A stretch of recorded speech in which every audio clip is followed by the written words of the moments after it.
नमस्ते and welcome to our channel. आज हम बात करेंगे महाराष्ट्र के बारे में। इस वीडियो में हम महाराष्ट्र के fact, history, geography, economy, transportation, culture, tourism ऐसे बहुत से चीजों के बारे में बात करेंगे, तो वीडियो को लास्ट तक जरूर देखिए। तो बिना टाइम गवाते वीडियो को स्टार्ट करते हैं।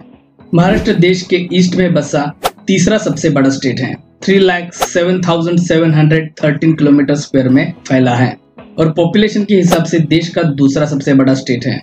यहाँ की पॉपुलेशन 12.63 करोड़ है। यहाँ पे 55% लोग रूरल एरिया में रहते हैं और 45% लोग अर्बन एरिया में रहते हैं। महाराष्ट्र में total 36 district, 355 tehsils, 550 plus cities और 70,000 से भी ज्यादा विलेजेस हैं।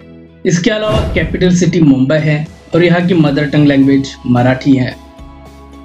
अब बात करते हैं महाराष्ट्र स्टेट के हिस्ट्री के बारे में। महाराष्ट्र की हिस्ट्री की बात की जाए तो महाराष्ट्र नाम इतिहास में रिकॉर्ड के हिसाब से चाइनीज ट्रैवलर ह्युन त्सिंग ने बोला था 17th सेंचुरी में, और इसका मतलब होता है महान राष्ट्र।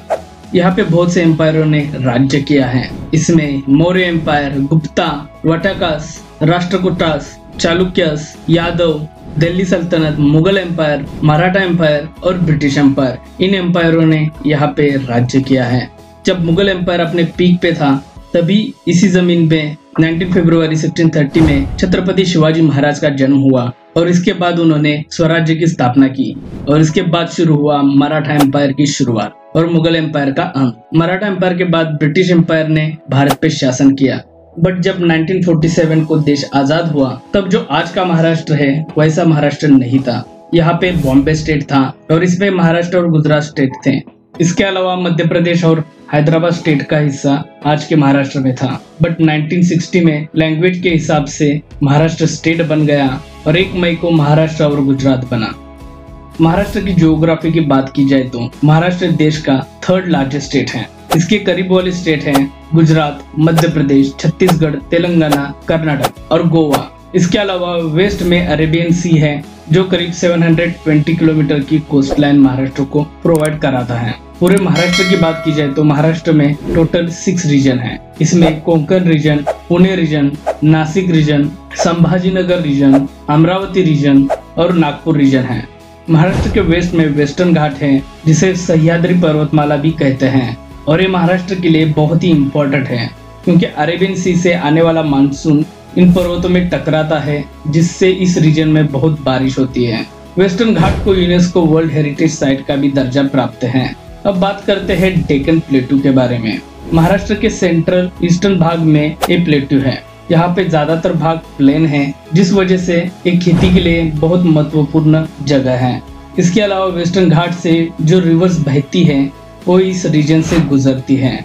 इस वजह से ये रीजन खेती के लिए बहुत ही अच्छा है, बट महाराष्ट्र के मराठवाड़ा और विदर्भ रीजन में बारिश बहुत कम होती है क्योंकि वेस्टर्न घाट से आने वाला मानसून को कोई भी पहाड़ी यहाँ पे नहीं है। इस वजह से यहाँ पे बहुत कम बारिश होती है। महाराष्ट्र में कृष्णा, गोदावरी, भीमा, तापी, नर्मदा, कोयना ऐसे बहुत से रिवर्स हैं। इसके अलावा यहाँ पे बहुत सारे अभयारण्य और वाइल्ड लाइफ सेंचुरीज हैं। अलग अलग रीजन होने के कारण से यहाँ पे डाइवर्सिफाइड फ्लोरा और फौना देखने को मिलता है। अगर महाराष्ट्र की इकोनॉमी की बात की जाए तो महाराष्ट्र देश का सबसे रिचेस्ट स्टेट है। मुंबई देश की फाइनेंशियल कैपिटल है। महाराष्ट्र की टोटल जीडीपी 486 बिलियन डॉलर से भी ज्यादा है। इसे रुपीज में कन्वर्ट करने पे एक करीब 38.8 ट्रिलियन रुपीज होते हैं और हर साल महाराष्ट्र की ग्रोथ रेट 6 to 8% है। इंडस्ट्रियल सेक्टर महाराष्ट्र की बैकबोन है। यहाँ पे बहुत सारे बिजनेसेस हैं। इसमें manufacturing, textile, chemicals, pharmaceuticals, automobile, electronics, IT ऐसे बहुत सारे सेक्टर्स हैं। मुंबई, पुणे, नासिक, संभाजीनगर और कोल्हापुर ये मेजर सिटीज हैं। मुंबई देश की फाइनेंशियल कैपिटल है। यहाँ पे बैंकिंग, फाइनेंस, इंश्योरेंस सर्विस और आईटी ऐसे बहुत सारे मेजर सेक्टर्स का मुंबई हब है। इसके अलावा Bombay stock exchange, national stock exchange, reserve bank of India, SEBI ऐसे बहुत सारे इंपॉर्टेंट ऑफिसेस भी यहाँ पे हैं। महाराष्ट्र की टोटल जीडीपी में सर्विस सेक्टर बहुत ही महत्वपूर्ण भूमिका निभाता है। पुणे में बहुत सारे मैन्युफैक्चरिंग, ऑटोमोबाइल और आईटी कंपनीज हैं। इसके अलावा नासिक को देश की वाइन कैपिटल भी कहते हैं क्योंकि बहुत सारी वाइन रिफाइनरी नासिक में ही है। ओवरऑल महाराष्ट्र देश का ऐसा स्टेट है जहाँ पे पूरे देश के लोग आकर रोजगार करते हैं और ये भारत के टोटल इकोनॉमी में 14% से भी ज्यादा कंट्रीब्यूट करता है। महाराष्ट्र का लिटरेसी रेट 82.34% है, जो देश के एवरेज लिटरेसी रेट 77.70% से ज्यादा है। महाराष्ट्र में प्राइमरी और सेकेंडरी स्कूल्स का एक विशाल नेटवर्क फैला है। यहाँ पे एजुकेशन के लिए गवर्नमेंट और प्राइवेट स्कूल्स दोनों देखने को मिलेंगे। प्राइमरी एंड सेकेंडरी एजुकेशन के लिए यहाँ पे महाराष्ट्र स्टेट बोर्ड, CBSE यानी central board of secondary education और ICSE यानी Indian certificate of secondary education, ये बोर्ड्स के स्कूल यहाँ पे देखने को मिलते हैं। हायर एजुकेशन के लिए यहाँ पे बहुत सारे यूनिवर्सिटीज हैं। उसमें university of Mumbai, Savitribai Phule Pune university, Nagpur university, Shivaji university, ऐसे बहुत सारी यूनिवर्सिटीज हैं। अगर बात की जाए टेक्निकल और मेडिकल एजुकेशन की, तो महाराष्ट्र में BE और BTech के 472 प्लस इंजीनियरिंग कॉलेजेस हैं। इसके अलावा पॉलिटेक्निक और ITI के भी बहुत सारे कॉलेजेस का नेटवर्क फैला है। अगर मेडिकल एजुकेशन की बात की जाए तो 55 MBBS कॉलेजेस महाराष्ट्र में हैं। इसके अलावा बहुत सारे फार्मेसी कॉलेजेस भी हैं। ओवरऑल महाराष्ट्र की शिक्षा प्रणाली अपने लोगों के लिए एसेंशियल और क्वालिटी एजुकेशन प्रोवाइड करवाता है। एजुकेशन ने महाराष्ट्र के लोगों को विभिन्न क्षेत्रों में प्रगति पाने के लिए महत्वपूर्ण योगदान दिया है और एक स्किल वर्कफोर्स तैयार किया है, जो देश की ग्रोथ और डेवलपमेंट में योगदान देता है।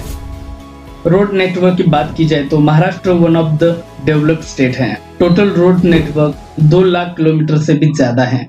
यहाँ पे बहुत सारे national highway, state highway, district road, rural road, ऐसे बहुत सारे आपको रोड्स यहाँ पे देखने को मिलेंगे। यहाँ पे 18 नेशनल हाईवेज हैं जो देश के मेजर सिटीज से कनेक्ट होते हैं। इसमें NH48 Mumbai to Chennai, NH66 Mumbai to Goa, NH9 Mumbai to Delhi, ऐसे बहुत सारे नेशनल हाईवेज हैं। स्टेट हाईवेज यहाँ के छोटे मोटे सिटीज को जोड़ते हैं और डिस्ट्रिक्ट और रूरल रोड्स हर एक गांव को जोड़ता है। ओवरऑल महाराष्ट्र का रोड नेटवर्क बहुत अच्छा है बाकी स्टेट की कंपैरिजन में। अब बात करते हैं रेलवे नेटवर्क के बारे में। महाराष्ट्र में टोटल रेलवे ट्रैक 11,631 किलोमीटर का है और ये देश में उत्तर प्रदेश के बाद सेकंड नंबर पे आता है। इसके अलावा 600 स्टेशन भी यहाँ पे आपको देखने को मिलेंगे। वन ऑफ द बिजीएस्ट और एक्सपेंसिव रेलवे नेटवर्क यानी मुंबई सबर्बन रेलवे नेटवर्क यहाँ पे ही है। मुंबई लोकल मुंबई की जान है और ये रुकती है तो पूरी मुंबई रुक जाती है। अगर एयरपोर्ट्स की बात की जाए तो छत्रपति शिवाजी महाराज इंटरनेशनल एयरपोर्ट मुंबई देश का सेकंड बिगेस्ट एयरपोर्ट है। इसके अलावा Pune airport, Nagpur airport, Sambhajinagar airport, Nashik airport, ये भी इम्पोर्टेंट एयरपोर्ट्स हैं। किसी भी देश या फिर किसी आदमी को वर्ल्ड वाइड इम्पोर्ट एक्सपोर्ट करना हो तो बेस्ट वेज होता है पोर्ट्स। महाराष्ट्र को 720 किलोमीटर की कोस्टलाइन होने की वजह से महाराष्ट्र में बहुत सारे पोर्ट्स हैं। उसमें 2 मेन पोर्ट्स हैं, Mumbai ports, Jawaharlal Nehru ports and terminals. ये 2 मेन पोर्ट्स हैं जहां से इंटरनेशनल एक्सपोर्ट इंपोर्ट होता है। अगर कल्चर की बात की जाए तो मराठी ऑफिशियल लैंग्वेज है। इसके अलावा यहाँ पे बहुत सारे फेमस पोएट, राइटर, सिंगर और एथलीट्स होके चले गए हैं और न्यू टैलेंट भी उभर कर आ रहे हैं। रेसलिंग की शुरुआत महाराष्ट्र से ही हुई थी। स्पोर्ट्स की बात की जाए तो यहाँ पे क्रिकेट, कबड्डी, फुटबॉल, ऐसे बहुत सारे स्पोर्ट्स यहाँ पे खेले जाते हैं। फेस्टिवल्स की बात की जाए तो Ganesh Chaturthi one of the famous festivals हैं और गणेश चतुर्थी को बेहद धूमधाम से मनाया जाता है। इसके अलावा दीपावली, होली, नवरात्रि, मकर संक्रांति, गुड़ी पड़वा, ऐसे बहुत सारे फेस्टिवल्स यहाँ पे मनाए जाते हैं। अगर फूड्स की बात की जाए तो वड़ा पाव बहुत फेमस स्ट्रीट फूड है। इसे इंडियन बर्गर भी कहते हैं। इसके अलावा पूरनपोली यहाँ पे ट्रेडिशनल डिश है जिसे यहाँ पे लोग बहुत पसंद करते हैं। पूरनपोली यहाँ पे फेस्टिवल्स के टाइम पे बनाई जाती हैं। इसके अलावा मिसल पाव, तांबड़ा पांढरा रस्सा, भाकरी, चपाती, ऐसे बहुत सारे फेमस फूड्स आपको यहाँ पे देखने को मिलेंगे। चलो अब बात करते हैं सबसे फेवरेट सेक्शन के बारे में, यानी टूरिज्म के बारे में। महाराष्ट्र में बहुत सारी टूरिस्ट अट्रैक्शन प्लेसेस हैं। यहाँ पे आपको historical site, natural wonder, forts, modern cities like Mumbai, beaches, धार्मिक टेम्पल्स, ऐसे बहुत सारे वंडर्स आपको देखने को मिलते हैं। मुंबई खुद में ही एक टूरिस्ट स्पॉट है। मुंबई में ही आपको बहुत सी टूरिस्ट स्पॉट्स देखने को मिलते हैं और उन टूरिस्ट स्पॉट्स को हम मुंबई के अलग वीडियो में देखेंगे। जल्द ही मुंबई के बारे में वीडियो आने वाली है, तो चैनल को सब्सक्राइब करना ताकि वो वीडियो आपसे मिस ना हो पाए। महाराष्ट्र में आपको अजंता एलोरा के केव्स और लेनीज आपको देखने को मिलते हैं, जिसे यूनेस्को वर्ल्ड हेरिटेज साइट का भी दर्जा प्राप्त है, जिसे दुनिया भर के लोग देखने आते हैं। इसके अलावा यहाँ पे लोनार सरोवर है, जो मीटोराइट के टकराने से एक लेक बना है। यहाँ पे आपको छत्रपति शिवाजी महाराज के फोर्ट्स, विट्ठल रुक्मिणी टेम्पल, पंढरपुर और ऐसे बहुत सारे टेम्पल्स, नांदेड़ का गुरुद्वारा, बीबी का मकबरा, कुलसुबाई सीकर, वेस्टर्न घाट, महाबलेश्वर, लोनावला, ऐसे बहुत सारे हिल स्टेशन, यहाँ पे बहुत सारे वाटरफॉल्स भी आपको देखने को मिलेंगे। इसके अलावा बहुत सारे बीचेस भी है, जहाँ पे बहुत सारे टूरिस्ट घूमने के लिए आते हैं। मुंबई की वीडियो जल्दी आने वाली है, तो उस वीडियो में हम मुंबई के टूरिस्ट स्पॉट्स को पूरे डिटेल से जानेंगे। तो चैनल को सब्सक्राइब करके बेल आइकन को जरूर दबा देना, ताकि आने वाली वीडियोस आपसे मिस ना हो पाए। तो फ्रेंड्स, ये था पूरा एनालिसिस महाराष्ट्र स्टेट के बारे में। तो आपको ये वीडियो कैसा लगा या आप मुझे कमेंट्स में जरूर बता देना। अगर वीडियो आपको थोड़ी सी भी अच्छी लगी है तो चैनल को सब्सक्राइब करके बेल आइकन को दबाना मत भूलना। और आप हमें सोशल मीडिया पे भी फॉलो कर सकते हो, इंस्टाग्राम, फेसबुक और ट्विटर पे, हम वहाँ पे भी हैं। इसके अलावा कोई डिटेल्स मुझसे मिस हुई हो तो वो आप मुझे कमेंट्स में जरूर बता देना। तो मिलते हैं आने वाली वीडियोज में, तब तक के लिए thank you and take care.